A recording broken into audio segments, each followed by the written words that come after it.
Most experts believe that almost all the forests in the American West are going to burn over the next 10 to 20 years. This is not the first fire. This is just the canary in the coal mine. The downstream health consequences are really, really severe. Here I am every day working out, being healthy, watching what I eat, my sleep, all of those things. And I'm sitting here consuming all of these poisonous chemicals that are going to take years off your life. We need support for the government to get out of the way of these entrepreneurs because they can solve this and they can make wildfires a thing of the past. Everybody, welcome to Moonshots, a special episode with my dear friend, my co-conspirator, Stephen Kotler. We're talking about the disaster after the disaster. While the world has almost forgotten about the Pacific Palisades fire here in LA, the disaster is just beginning. We're going to talk about how, first of all, you should be incredibly pissed off that all of this could have been prevented. Number two, that we're on the verge of the American Northwest burning, not just LA. We're talking about the entire American Northwest, as well as portions of Canada, potentially being destroyed in the next 5 to 20 years. We'll talk about the data there. We'll talk about the incredible toxins released when hundreds of thousands of Teslas and flat screen TVs go up in smoke, melted and go up in smoke. And when you're looking at the AIQ index and it's blue skies above and there's little smoke particles, low ozone, well, honestly, that is something that doesn't really matter because what you're not measuring is all the volatile chemicals in the atmosphere, all the metals, everything that is not being measured by today's systems. And we're going to talk about all of that. Stephen, welcome, buddy. Hey, Peter. It's good to be with you. Terrible circumstances, but good to be with you. So I'm working at my desk the day the fire starts, and it's about 11 o'clock. I look out my window and I see these black plumes rising. I'm like, what the hell is going on? I'm on a Zoom. I'm trying to Google. I call Frankie, who's our domestic support at the house, over. I say, can you find anything? And nothing's being reported for the first half hour, right? And ultimately, this becomes the Palisades fire. And the numbers are traumatic. The fact that it started in the first place is no surprise. We can get into the details there. But I'm pissed. I'm pissed that we are not putting the tech in place to get this figured out. And while the world was watching, I was getting, WhatsApps and text messages and emails from, Abundance members, Singularity members, XPRIZE members from around the world, because this was front page news day on day on day as LA burns. And of course, it's out of the news now. We've moved on to the inauguration and Bitcoin and other things. But guess what? This is not the first fire. This is just the canary in the coal mine. Stephen, let's talk about this. Most people know you as my co-author and an incredible author of a multitude of books, a brilliant writer, and I'm grateful for you in my life. But you've been studying this field. You've written an incredible white paper, which we're going to link to in the show notes. What's the potential future here? Let me put a little context around this. When I lived in New Mexico for 2 different summers, we lived in the country. Our house was completely surrounded. We had fires. Three says it was raining ash down. And this was in a really rural, poor community. Structures were burning. We ended up, we were saved, but our neighbors were not as lucky. And then in Nevada, 3-4 years ago, my wife was evacuated. I was actually out of town and she's evacuated. The fire got within kind of a half mile of our house. And then the next summer was the summer that most of Tahoe burned. And after 2 years in a row of being evacuated, of living under black skies for 3 months, and just the friends who lost their everything, like many friends in LA have at this point, it just spurred me into action. I really took I took a Singularity University, abundance, like what can entrepreneurship and technology bring to this problem. And I brought, 25 years of my journalism skills. And I don't think I'm an expert, but I sat in the room with experts for 3 years and I tried really hard to move the needle on this. And let's just start with the simple things that I learned, because it was sort of startling. The first thing I learned is that most experts believe that almost all the forests in the American West are going to burn over the next 10 to 20 years. That's California, Arizona, New Mexico, Utah, the Dakotas, Montana, Wyoming, up into Canada, Seattle, or Washington, Oregon, like all of it. And the craziest thing about it is when you actually get in the rooms with the experts, they're resigned to this fact. They're resigned to the fact that literally the entire American West is going to burn. And honestly, if you own a home in the American West, they sort of think your home is going to burn too. And the only disagreement about the data I found, people nitpick it and look at it, but was it 10 years or was it 20 years? But what all the studies show is that once cataclysmic fires start, they don't stop for over a decade until all the fuel is consumed. And the fires started, right? Over the past 5 years in California alone, forget the other states that have also been plagued, we saw 12 of the largest wildfires in history were recorded, right? In 2020, 2 fires crossed the Sierra Nevada mountains, which experts have believed for hundreds of years was impossible. They didn't think it could happen, and it happened twice in a summer. And obviously, by 2025, the problem had become a cataclysm when, the Palisades and the Eden Fire, But it doesn't out. stop. But that, the burning of the forest is just the beginning, right? Because It is just no. It is absolutely just the beginning. It's worth the number you want to think about is it's sort of like woody biomass, right? That's all the crap in the forest between the healthy trees. Yeah. And what we know is if you can get woody biomass below 59% content in a forest, the fires will put themselves out. They won't explode. They'll put themselves out. Unfortunately, fuel loads are basically north of 60% throughout the entire American West. In Lake Tahoe, where I live, it's 248 million bone dry tons of wood that need to come out of the forest before it's safe. You got to start it. You got to process that, and that's just Tahoe, right? It sounds like you're sitting on a powder keg of dynamite.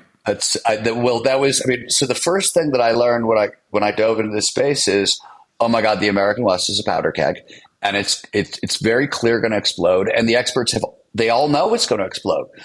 That was what was so astounding to me is we have technological solutions. We have, everybody says LA is going to, everybody had been saying for 5 years it was going to happen. In my experience, I think I spent 3 years with an amazing team of people, really talented people, trying to, start efforts in LA, in Nevada, in Utah. We did meeting after meeting after meeting and couldn't get anywhere.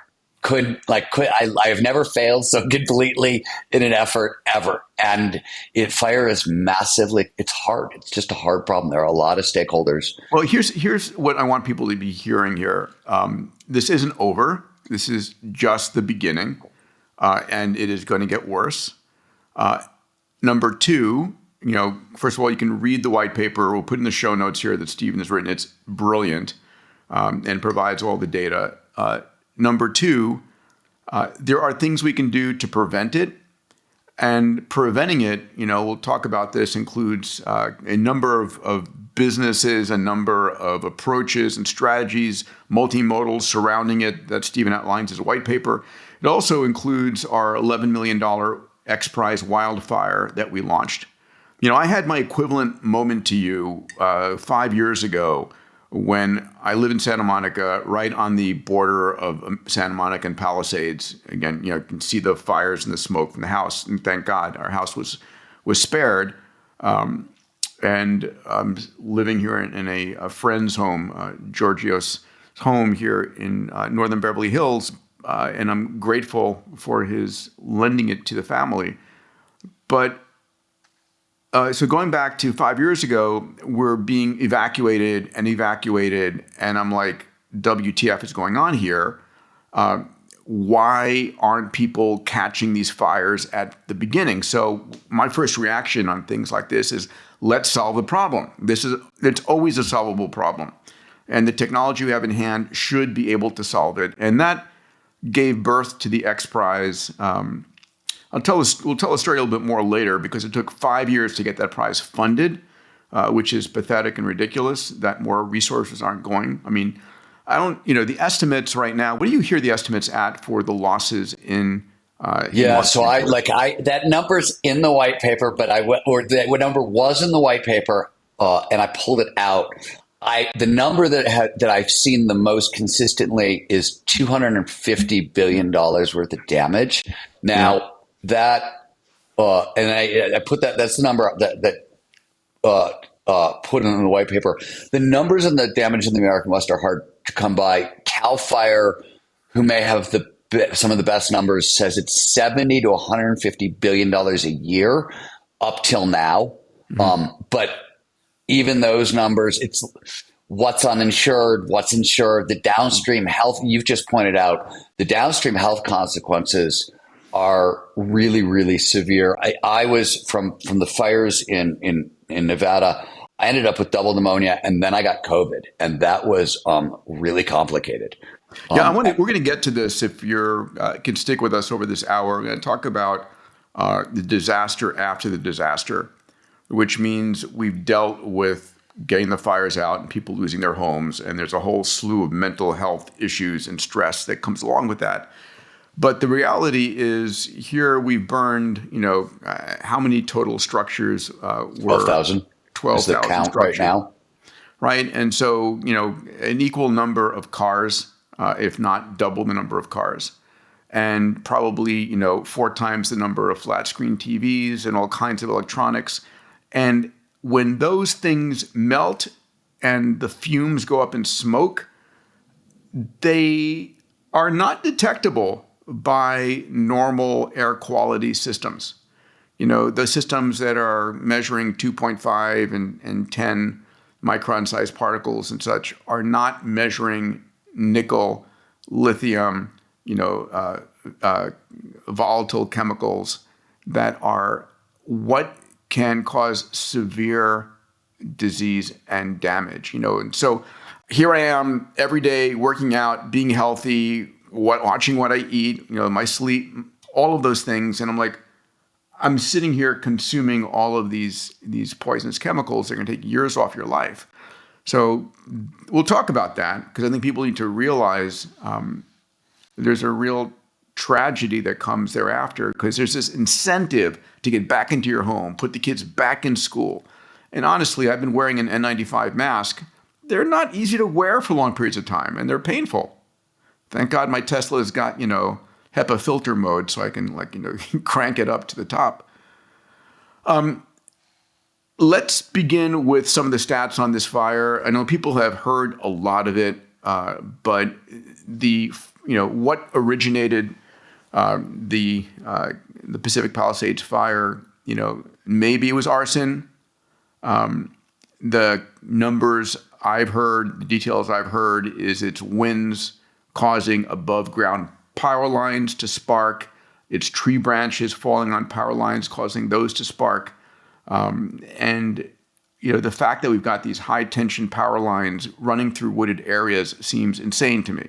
Your thoughts? Well, I have no more information than you about causes of the fire, but the winds, that started there came. By the time they reached here, we had 200-mile-an-hour winds at the top of the mountains, which, that's unprecedented. Yeah, and it was unprecedented.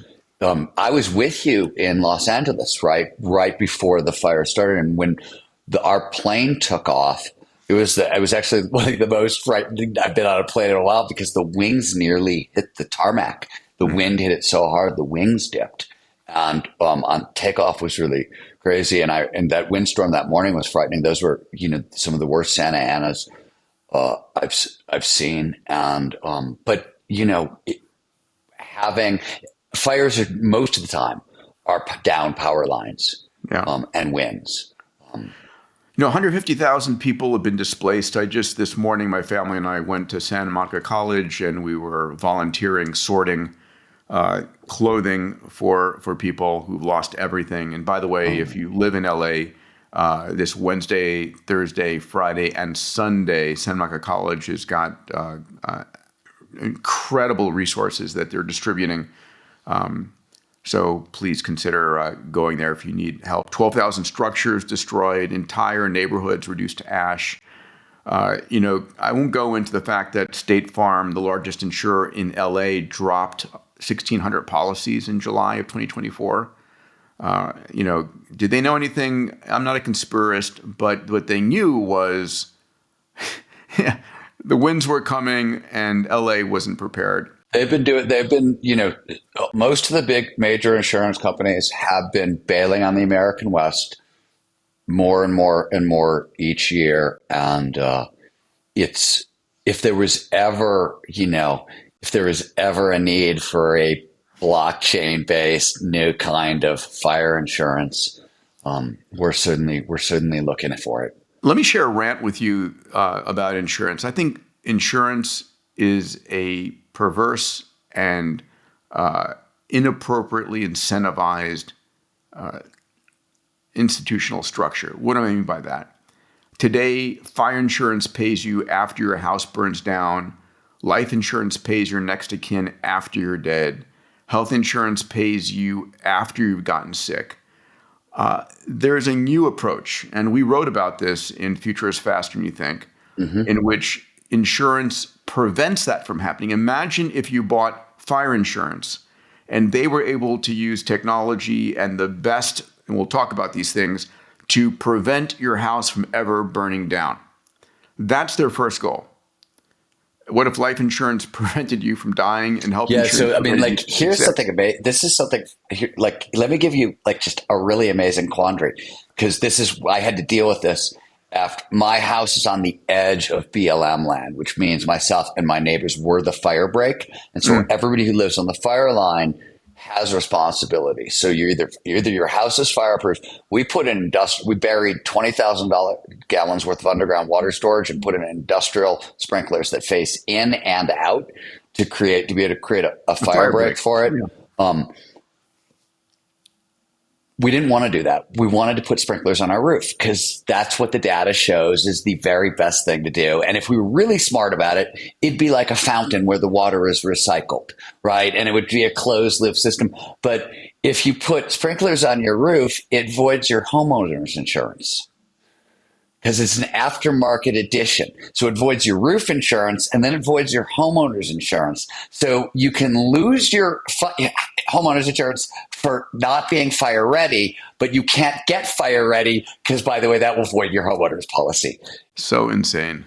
Listen, I am so pissed off at the state government and LA government for their misappropriation and their lack of intelligence, bluntly. I mean, so honestly, it's funny. Let me say something. Yeah, because I'm annoyed, and I'm annoyed actually at our people, entrepreneurs. I'm annoyed. I'm really the venture capitalists, all the people, our community. That's who I'm annoyed by, and the reason is this.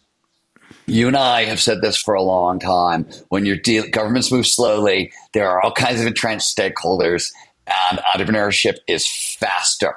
Yes, into these things, and can produce a lot of change. And the fire technologies have been developing for 10 years now. There's one fire fund. There's literally one venture fund for it. I think they're funded to the tune of $35 million. So $250 billion worth of damage is the figure for LA. And there's one fucking fund trying to solve this problem. And somebody gave them $35 million. I mean, to me, that's, the state government government is behaving the way government seems to behave. And I wish it were different, but it does. I don't seem to have any power here.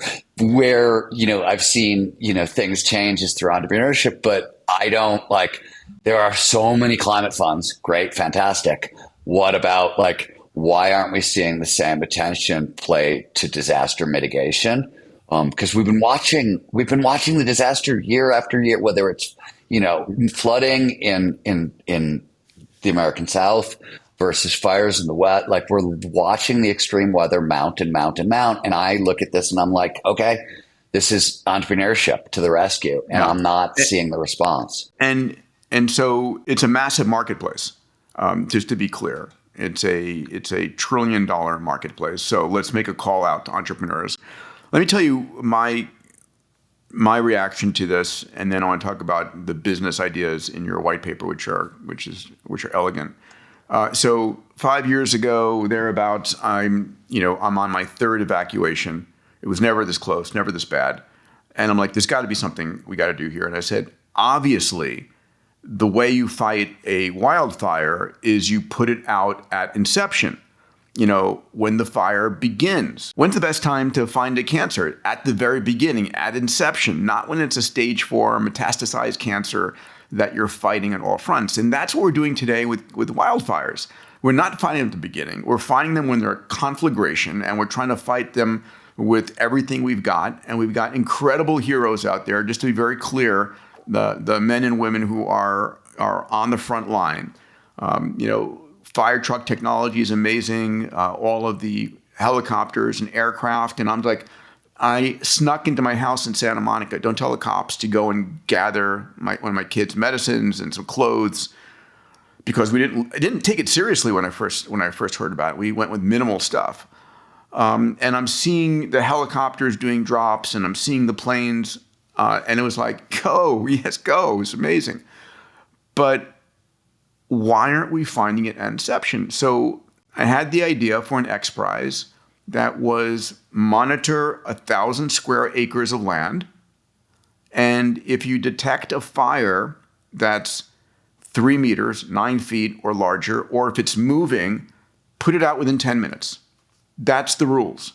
Super simple. I'm not able to fund this anyplace. And people are saying it's a natural part of fire control that, forests need to have controlled burns. I'm like, that's not the point.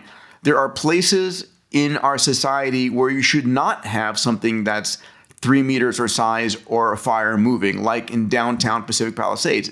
Just don't expect it there. So let fires burn where they should burn in natural cycles of nature. But let's protect other parts. And so one day I finally got a hold of Dick Merkin, an incredible physician and entrepreneur. Michael Milken introduced me to him. And I said, Dick, I need you to fund the design of a prize. And I explained it to him. He said, sure. And that's what I love. Like Elon Musk said, sure, instantly to $100 million carbon removal prize. And Dick Merkin gave us $500,000 to design this prize.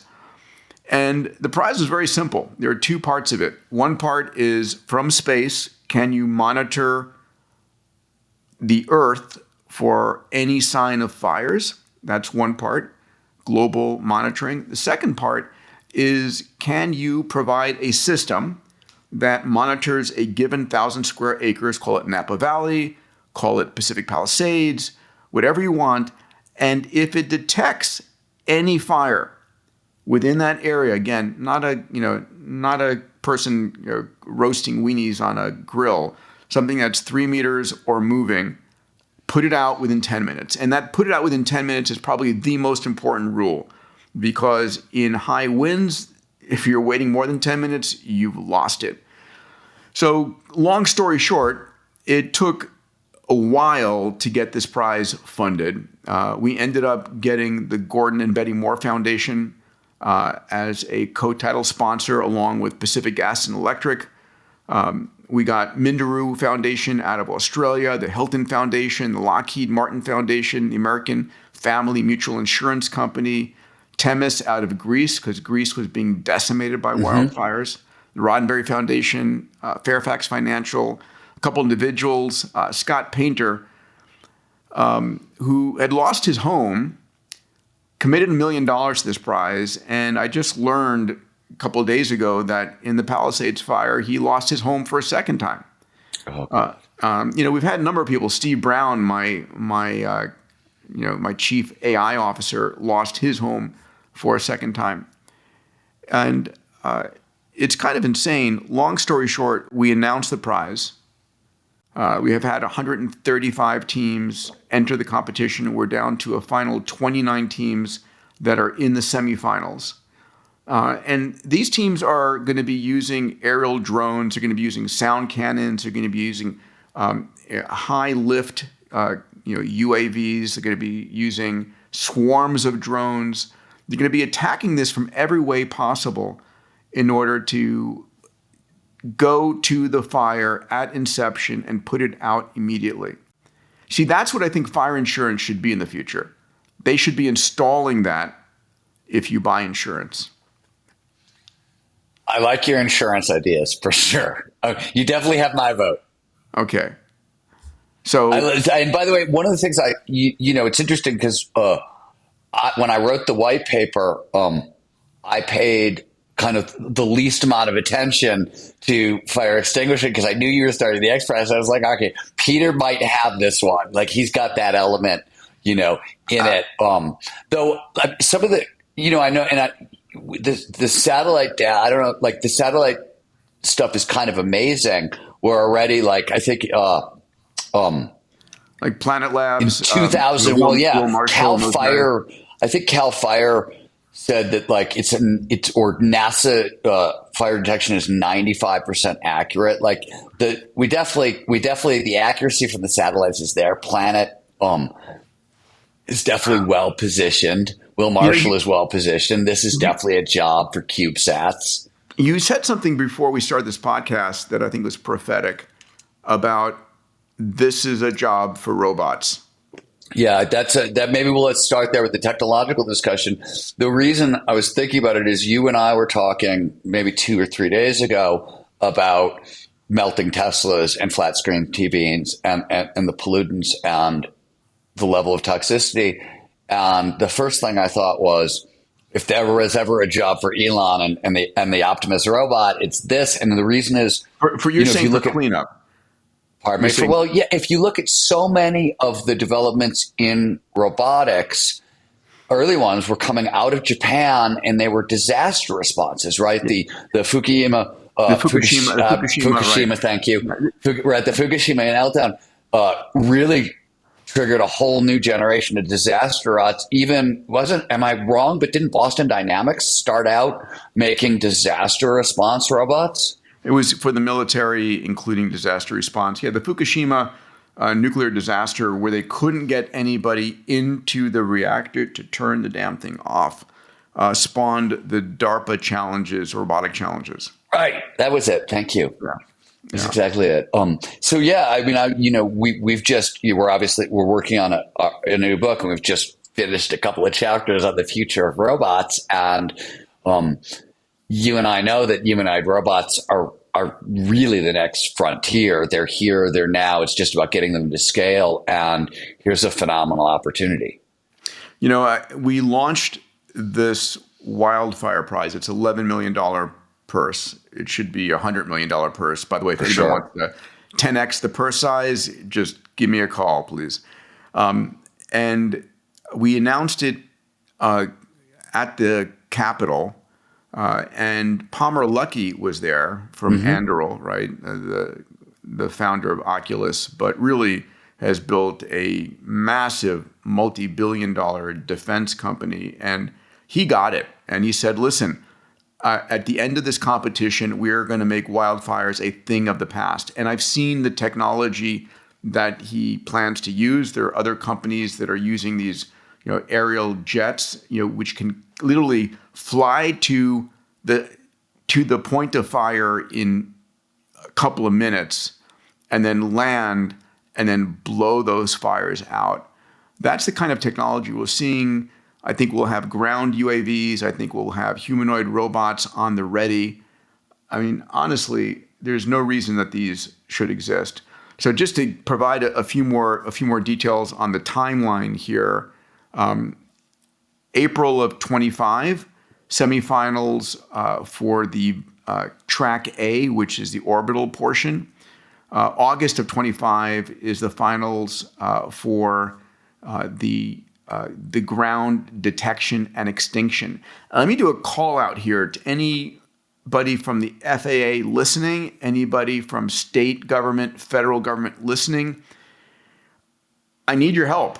Right now, we do not have permission to run this competition in the United States because all of these teams are going to be flying aerial drones at high speed to be able to demonstrate and win this competition. You're monitoring 1,000 square acres, and you need to get from one location to the next at high speed and be able to put out a fire. And when we run this competition, it's going to be real fires being lit. There'll be decoy fires like, a grill or a small campfire that the teams need to avoid and hit the fire that's 9 feet, 3 meters or moving.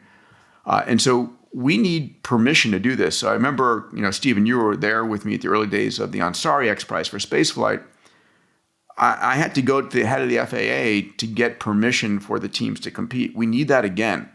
Otherwise, we're taking this wildfire prize outside the U.S.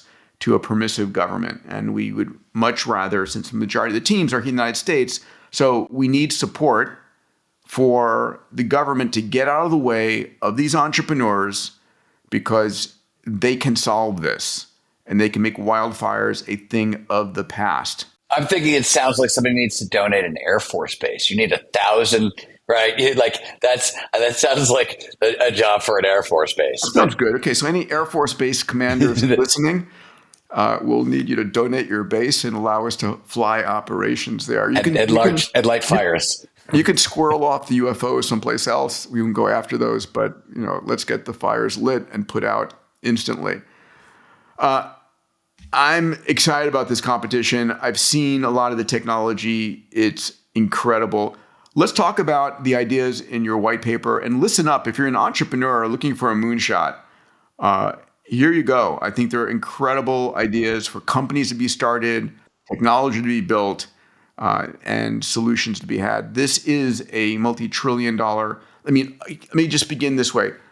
If I owned a large vineyard and you had built technology to be able to monitor my vineyards and put out a fire at inception, I would pay for that service, right? I think cities and towns should pay for those services.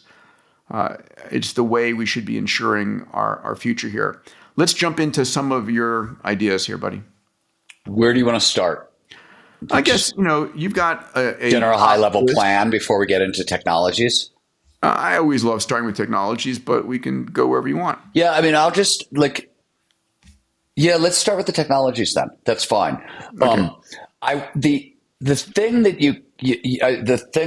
I want to say here is with the technologies I was looking at and the plan itself. I'm interested in trying to solve any problem, and I learned this from you. This is literally stolen from Peter Diamandis. When you decided you were going to open the space frontier, you built a company everywhere around the space frontier you could possibly start. You just surrounded the space frontier, and I watched you do that. I was like, oh. So that's how you do this. Peter figured it out. Okay. So when I, was looking at the fire space, I was like, no. We got to absolutely surround the problem. There's a lot more going on. As you pointed out, fire is a healthy part of an ecosystem. So if you don't want fires to burn up the American West, you have to solve a lot of other problems along the way. You have to deal with drought. You have to deal with a lot of stuff. So I just wanted to surround the problem. So when we go into these technologies, some of them are at different levels. The cool one is because we talked about woody biomass loads are ridiculous. So when I first got into the space, there were zero solutions really. And in the past 5 years, there are now 2 really cool robotic BurnBot and TreeMech are both tree clearing autonomous robots. They've been using a friend of mine helps work with the Tahoe Fund, so is charged with protecting Tahoe, and they bought some of these. And the robots are amazing. They can do in 2 days what teams used to do in 2 weeks. So these are robots. They're trudging. These are robots that they climb up the trees. They will take dead trees. They will leave living trees. They will take brush, and they reprocess the whole thing and mix it with the soil. So you get the woody biomass gets mixed in with the soil, so it's better for soil health. that gets sort of destroyed and integrated in and just clears out the brush, integrates what it can into the soil load. And they're really, they've got LiDAR, right? They're using AI terrain mapping. They target fire prone vegetation, right? One of the big issues in LA, well, in California, is that in the early years when the fires happened, what did we do? We imported eucalyptus from Arizona or from Australia because it grows really fast. And it turns out you can't build houses with it and it explodes in fires, right? It's Wow. deadly. And we've planted it all over California in reaction to fire, actually. But we saw there was the burn bot, I think, it was demonstrated in Colorado, and I think it was like a 30% reduction in fuel load in forests, which is what you need to get it below that hazardous cataclysmic level. And the other thing about it is, if you see the terrain that's got to be cleared, it's really, I mean, it's super steep, it's super rocky. You need technical climbing skills to be in there and work. It's not easy to get in there. So the fact that there's now robots that can help here is a really big deal. But just those have to go to scale. On this note, Stephen, I'm assuming that there's plenty of room for innovation and improvement on this. There's yes? so much room for innovation and improvement, and and we need. I mean, they have to be taken to scale, right? That, like, you've got two companies that are making these things. We need a competitive marketplace, and what's the CubeSat version of a that kind of robot. One of the other technologies that, again, didn't exist back when I was first started looking at it, is one that's most interesting to me, is you can basically take a jet engine and use it to steer wildfire. So a company called Firewhirl that came out of the University of Alberta sort of started this, and you can reduce, and they tested it in 2022, and they found they could reduce spread by 50%. Just by steering, you're steering a fire with a jet engine, and they mount them on tank tracks and move them around. Love it. So again, needs to go to scale. These should be on the fire, like LA, for example, Topanga Canyon, which has one entrance in and one entrance out. Like, guard the edge of the forest with these jet engines that blow it, in a place that it's safe and not in a place where everybody lives.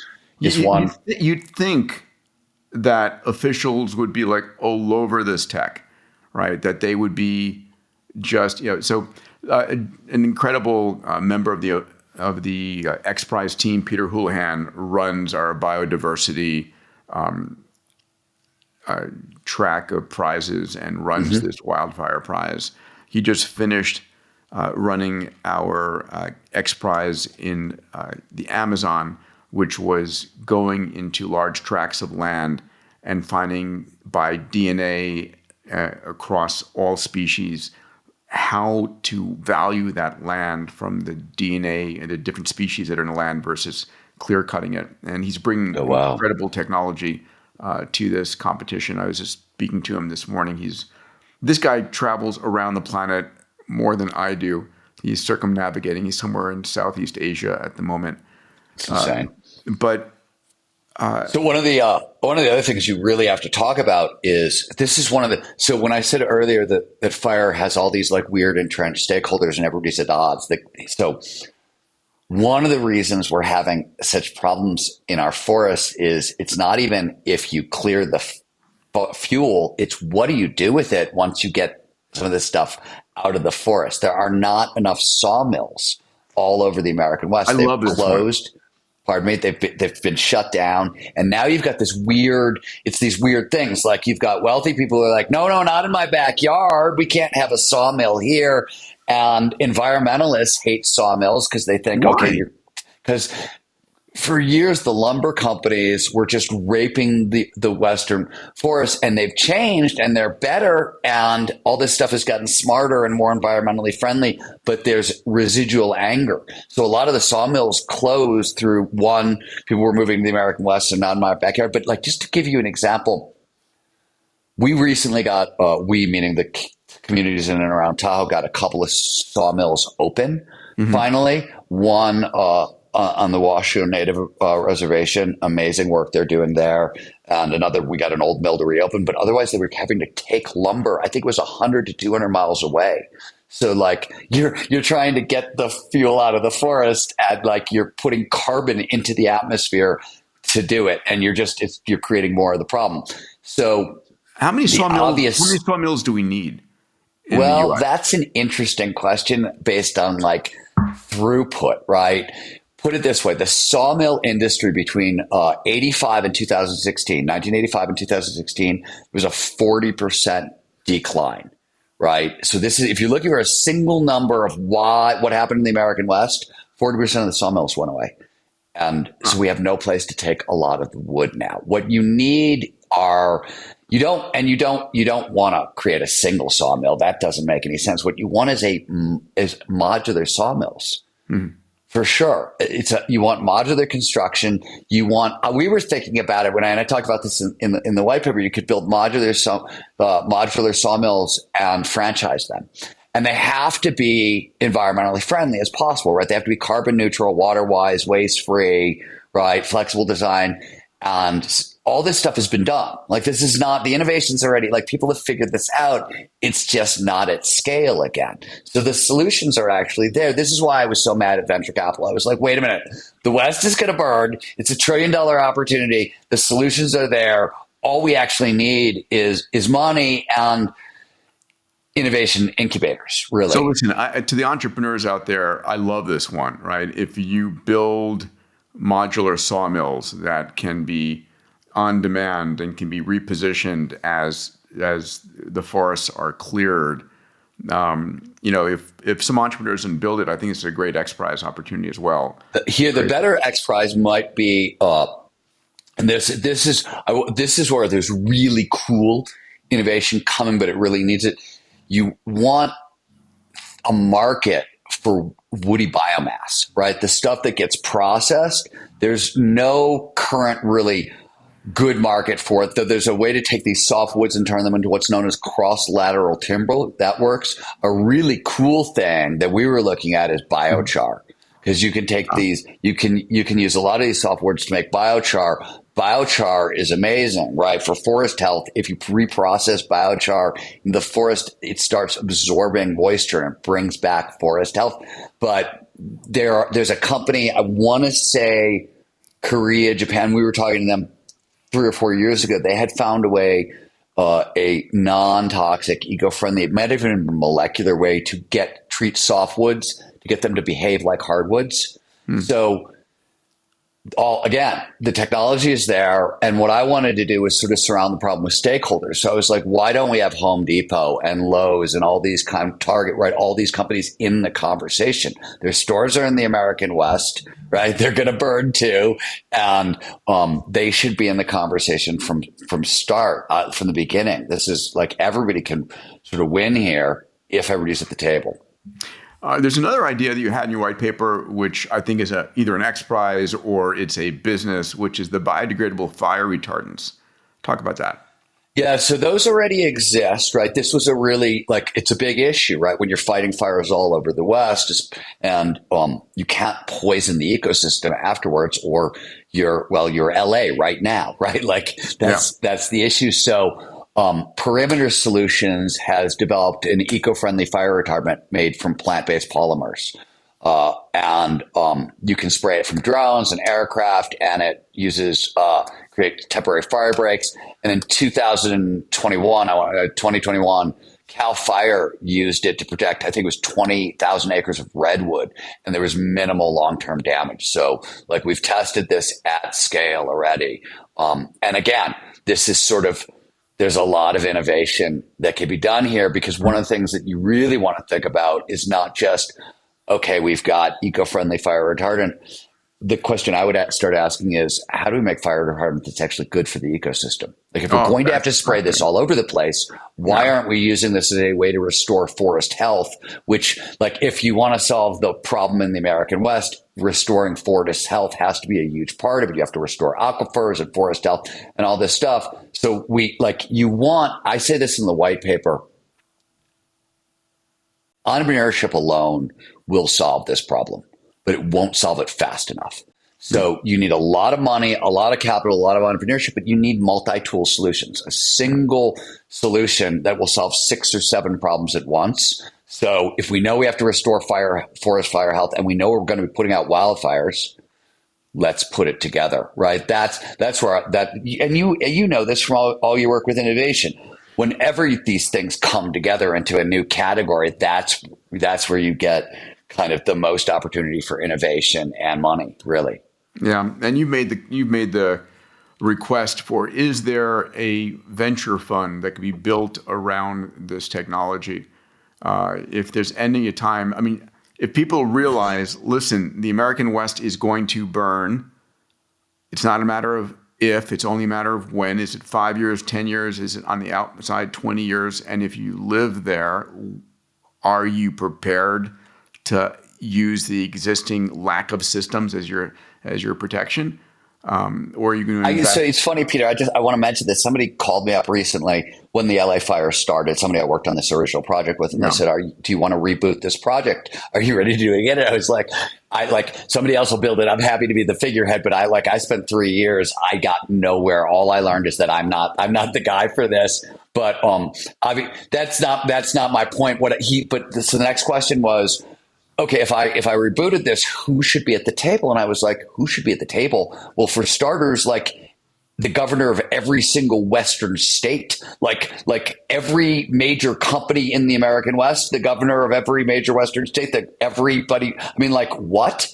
It's going to burn. And so it's either LA or we fix it. Like it's an either or. And honestly, if you're hearing this now and you ignore this, you can't. You have to say, we've got to change the game here. So as an entrepreneur, you build tech. As an investor, you back tech. As a citizen, you vote in politicians who are going to support a change here. We have the climate crisis is only going to make this worse and accelerate things. And the completely screwed up environmental regulations and building regulations that prevent you from doing what's intelligent and smart, just is beyond me. Listen, I want to talk about something that is near and dear to my heart right now, which is the disaster after the disaster. It's the environmental fallout in the air and water. It's toxic exposure, and I don't think people realize this. There's an overwhelming urge, and I'm fighting it right now, to go back to your old way of life, to be able to wake up in your bed and go and do your exercise routine and, your normal everything. And so there's this desire to go back into your house, and you're just not going to wear a mask and do the type of cleanup that you need to. So let's talk about what's in the atmosphere. So you've mentioned this before, right? Fire smoke contains particulate matter, PM 2.5 and PM 10. And that's what typically can be measured. My kid's school bought a device to measure that particulate matter. And I'm saying, honestly, that's not what I'm worried about. It's the dioxins, it's the furanes, it's the heavy metals that there isn't the technology. I'm looking online to find machines that can detect that accurately. And because that's what I care about. The stuff that you can measure, sure. Let's minimize that. Hopefully the rains and winds will slowly move that away. But it's the other stuff. Thoughts? It raises a lot of, like, a high level. When we first started talking about this, what I started thinking is, does disaster preparedness in the face of climate change mean that we have to start building things that can be flooded, be burnt, right? Like these things, unless we're actively solving climate change at the rate that we need to be actively solving climate change, the other option is, right, these seem to be the options. Either we create stuff that can be waterlogged and burnt without poisoning all species, or I don't know Los Angeles does, because everything that doesn't get cleaned up is going to leach into the groundwater, which is already, I mean, it's not like LA has an abundance of groundwater.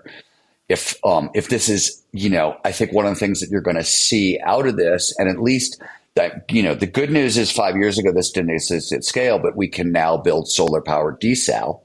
And Yeah. I think this is going to, seems to be, can we do that fast and at scale and modularly, right? Like that seems to be a challenge that LA is going to have to face very quickly, because the water supply, I don't have, my thoughts are, oh, fuck. That's my thought. Yeah. Here's some numbers. PM 2.5, which is a pollutant in wildfire smoke, was found to be 10 times more toxic and causing respiratory issues compared to non-smoke PM 2.5. So again, but this is nature going up in smoke. And I get that. It causes asthma. It's impacted you significantly from your fires, right? Yeah, I got, I've got good filtration indoors, and I wore a mask, but I have dogs, and I had to walk,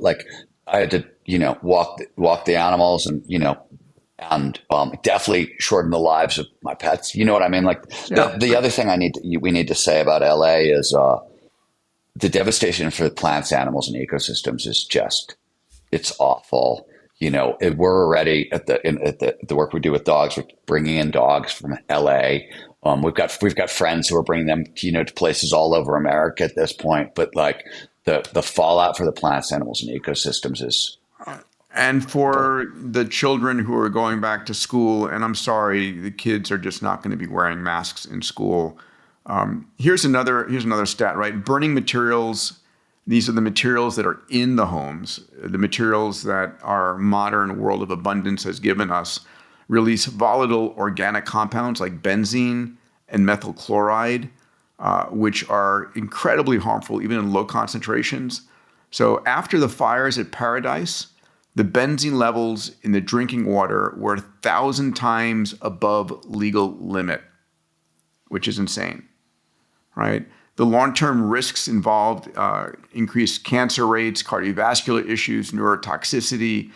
These are the same sort of things that we found after 9/11, when the towers came down and all of the workers and all of the local citizens were out in trying to support. This is the disaster after the disaster. Just to be clear, I want people to realize that this is very real. And, as I drive around town here, it looks, if you're not seeing the devastated parts of Pacific Palisades, it looks normal. It's a sunny sky. People are out jogging without masks.